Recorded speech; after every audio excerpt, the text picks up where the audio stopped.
Hi there, everyone, and happy Easter.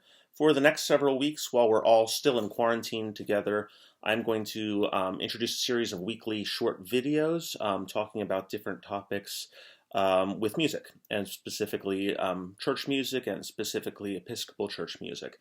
And I'd like to begin today by just talking a little bit about our hymnal, which is the Hymnal 1982. This is a combination prayer book and hymnal. You've probably seen members of the choir walking around with these. They're really great investments. If you're looking for a Christmas gift for someone in your family or a fellow Episcopalian, these you can get on Amazon.com for about $60, and they make services a lot more convenient because you're not juggling several books at once. So, another thing I like about the prayer book and the hymnal together is when you look at the table of contents for the hymnal, you'll see that it's structured like the prayer book is. So in this first part, you have service music, which goes through all of the liturgies, morning and evening prayer, and the Eucharist, rites 1 and 2. And then the hymns are also organized by liturgical season. So you have some hymns at the beginning of the hymnal, which are for morning and evening prayer, and then you work your way through the church year from Advent straight through to Pentecost. But I'd like to begin with this table of contents because some of you may have noticed that the hymns have two sets of numbers. At the first part of the hymnal, there are some numbers with S in front of them, so S1, S2, S3, and then the hymnal proper begins with hymn 1, hymn 2, hymn 3 later on. And that's an important distinction because the S numbers are all service music, and the regular hymn numbers are actual hymns. So none of the S numbers are hymns. Even though they're in the hymnal, they're not hymns. What they are musical settings of passages of the prayer book. So, Book of Common Prayer, 1979 Book of Common Prayer, the Hymnal 1982, that's the name of it, 3 years after the 1979 prayer book came out. The hymnal was made to go along with that prayer book. So if you look at the contents of the prayer book, look at the contents of the hymnal, they parallel each other, and that is deliberate. Now, the Book of Common Prayer does not say much at all about music. In fact, there are only a couple of hymns that are mentioned in it, and it never really tells you what you should be singing and what you should be speaking. And that's also deliberate because those liturgies can be entirely spoken, or you could even have them almost entirely sung. You'll notice on Christmas Eve and some other High Holy services, the priests will sing the communion, the Eucharistic section of the prayer book.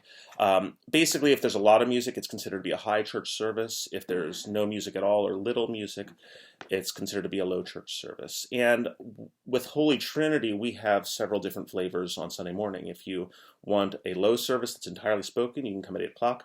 If you want a little more music, you can come at 9. And if you want a lot of music, you can come at 11. And that's pretty standard that Episcopal churches will offer their congregations several different flavors. So the service music portion of the handbook gives you options on which portions you would like to sing. So, for example, the most common portions that are sung are the Gloria, which occurs at the beginning of the service, the Sanctus, which is part of the Eucharist, Holy, Holy, Holy, and then with the breaking of the bread, there is often a fraction anthem.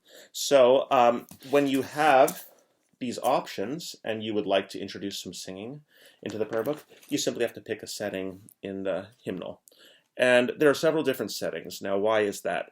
Because different seasons may call for different moods. If you've ever noticed, if you come to church regularly, when we change from Epiphany to Lent, we go from a very different setting of the Sanctus in Epiphany to a different setting of the Sanctus during Lent because the minister of music, along with the priests, select which one they want, and they might want a certain setting to enhance a particular mood. So it's unusual to go to a service if they do the same Sanctus year in and year out in every season, although you could do that. Most music ministers are going to find some sort of rotation with their seasons and find some different moods to evoke depending on different seasons. You'll notice with the Psalms also. Now, the Psalms aren't part of the hymnal, but the Psalms, during Lent, I deliberately use plain chant for them and have a cantor from the choir singing them. When we go then to Easter, we move to full Anglican chant. and I'll talk a little more about Psalms in a future video. But in case you were wondering why there's S numbers and why they're regular numbers, it's because not everything in the hymnal is a hymn.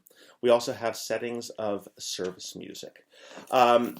That's it for this week. Next week, I'm going to talk about the anatomy of a hymn and the different things to look for in hymns that we sing. So if there are any questions, please email me or comment, and I will try and answer your questions. And God bless you, and have a great week.